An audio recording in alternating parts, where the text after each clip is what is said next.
வணக்கம் நண்பர்களே, இது உங்கள் நான் போகும் பாதை. இன்னைக்கு நாம டைரக்டர் ஹரி இயக்கத்துல விஷால் நடிப்புல வெளிவந்திருக்க ரத்னம் படத்தை பத்தி தான் பார்க்க போறோம்.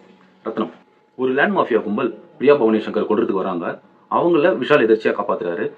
இவங்க ரெண்டு பேருக்கும் என்ன கனெக்ஷன், எதனால வில்லன் கொல்ல வராங்க, அந்த இவங்களுக்குள்ள என்ன பிரச்சனை இருக்கு அப்படின்றது தான் இந்த ரத்னம் படத்தோட முழு கதை. இந்த கதையை நான் சின்னதாக சொன்னாலும் இதில் நிறைய டீட்டெயிலிங்ஸ் இருக்குது. முக்கியமாக இது வந்து ஆந்திராவுக்கும் தமிழ்நாட்டுக்கும் பார்டரில் இருக்க ஏரியாவில், அதாவது வேலூர் அந்த மாதிரி பகுதியில் வச்சு எடுத்திருக்காங்க. இந்த ரெண்டு ஏரியாவுக்கு உள்ள என்னென்ன ரூல்ஸ் அண்ட் ரெகுலேஷன் இருக்குது, ஒரு போலீஸ் வந்து ஆந்திராவிலேருந்து தமிழ்நாட்டுக்குள்ளே வந்து அரெஸ்ட் பண்ணணும்னா என்னென்ன ப்ரொசீஜர்ஸ்லாம் இருக்குது அப்படின்றத ரொம்ப டீட்டெயிலிங்காக நோட் பண்ணியிருக்காரு டைரக்டர் ஹரி. அந்த விஷயங்களை வச்சு இந்த பார்டருக்குள்ளே இந்த மாதிரி பிரச்சனைகள் நடந்ததுன்னா இதில் எப்படி எப்படிலாம் சம்மந்தப்படுவாங்க அப்படின்றத எஸ்டாப்ளிஷ் பண்ணி எடுத்திருக்காரு. டைரக்டர் ஹரி படம்னாலே அவரோட வசனங்களும் அவரோட காட்சிகளும் அவர் தேர்ந்தெடுக்கிற கதையும் தான் நிறைய வித்தியாசமாக இருக்கும். ஏன்னா ஒரு சின்ன விஷயத்தை வந்து அதில் இவ்வளோ விஷயம் இருக்குமா அப்படின்னு ஆச்சரியப்படுற மாதிரி ஒரு கதை எடுப்பார்.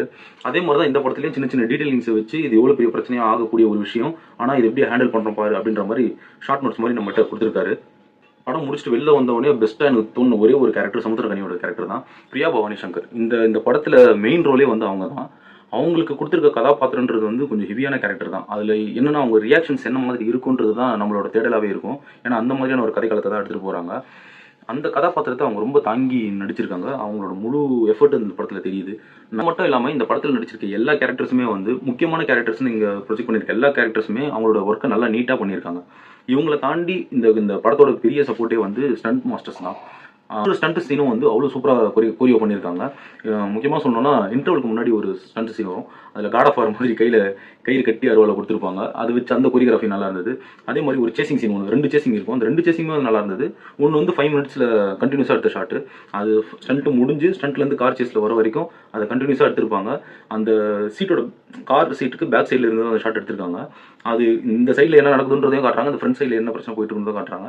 அந்த சீன் உண்மையிலே சூப்பராக இருந்தது. அதுக்கப்புறம் ஒரு மயானத்தில் ஒரு ஃபைட் ஒன்று எடுத்திருப்பாங்க. அதுவுமே வந்து ரொம்ப அருமையாக இருந்தது. ஏன்னா அதில் வந்து ஹீரோ மட்டும் தான் எல்லாரும் அடிப்பாரா அப்படின்ற கேள்வி வராது. அந்த அளவுக்கு 2 பேரும் ஈக்குவலாக ஃபைட் கொடுத்துருப்பாங்க. அந்த வந்திருக்க அந்த ஆப்போனன்ட் கேங் அவ்வளோ நல்லா ஃபைட் பண்ணியிருப்பாங்க. ஸ்டண்ட் சீன் எல்லாமே பிச்சு உதறி இருக்காங்க. டிஎஸ்பியோட மியூசிக்கு பாட்டு ஒரு 2 பாட்டு நல்லா இருக்கு. கதையோடு வர்றதுனால அந்த 2 பாட்டுமே கேட்குற மாதிரி ரொம்ப ரசிக்கிற மாதிரி இருந்தது. எப்பவுமே இருக்க அந்த ஹரி படத்தில் ஒரு ஃபாஸ்ட் இருக்கும்ல, அந்த ஃபாஸ்ட் இருந்தது. ரொம்ப சூப்பராக பண்ணியிருக்காங்க டிஎஸ்பி அவர்கள். ஒட்டுமொத்தமாக எங்கே பேஸில் வந்து நிற்கிதுன்னா அம்மா சென்டிமெண்ட்டில் வந்து நிற்கும். ஹரி சென்டிமெண்ட் விஷயத்தில் ரொம்ப ஸ்ட்ராங்கானவர். இந்த படத்தில் அம்மா சென்டிமெண்ட் எடுத்து வச்சு பண்ணியிருக்காரு. அது ரொம்ப சூப்பராக ஒர்க் அவுட் ஆயிருக்கு. அந்த கதையோட அந்த ஒன்லைனே வந்து ரொம்ப டிஃப்ரெண்ட்டாக இருக்கும். அது சஸ்பென்ஸ் உடைக்க முடியாது. நீங்கள் தேட்டரில் பார்த்தீங்கன்னா அந்த ஃபீல் நல்லாயிருக்கும். பிரியா பவானி சங்கருக்கு கொடுத்துருக்க அந்த கேரக்டர் தாண்டி தான் எல்லாமே வரும். அந்த கேரக்டரான அந்த ஒரு விஷயம் வந்து அவங்க ஒன்று பண்ணியிருப்பாங்க. பிரியா பவானி சங்கர் யார் அப்படின்றத ஒன்று சொல்லியிருப்பாங்க. அந்த விஷயம் தான் படத்தோட மிகப்பெரிய ஸ்ட்ராங்கான விஷயம். அதை வச்சு படத்தை த்ரூ அவுட் எடுத்திருக்காங்க. ஓவராலாக பார்க்கும்போது ஒரு நல்ல ஒரு கமர்ஷியல் மூவி. நம்ம வேலு படமாக பார்த்துருப்போம். அந்த இடத்துல என்ன ஒரு சாட்டிஸ்ஃபேக்ஷன் இருந்ததோ அந்த படம் இதில் இருக்குது. இதில் என்ன கொஞ்சம் எக்ஸ்ட்ரா ஆகிடுச்சுன்னா ஸ்டண்ட் சீனில் வயலன்ஸ் கொஞ்சம் அதிகமாகிடுச்சு. இது சின்ன பசங்க பார்க்க வைக்க முடியுமான்ற அளவுக்கு தெரியல. அதே மாதிரி கிளைமேக்ஸில் ஒரு குறிப்பிட்ட சமூகத்தினரை காட்டியிருக்காங்க. அந்த சமூகத்தினருக்கு இது ஏற்புடையதாக இருக்குமான்றது முதல் தெரியல. அது எனக்கு கொஞ்சம் சரிப்பட்டு வரல. கிளைமேக்ஸ் விஷயத்தில் கொஞ்சம் சொதப்பனமாக இருந்தது.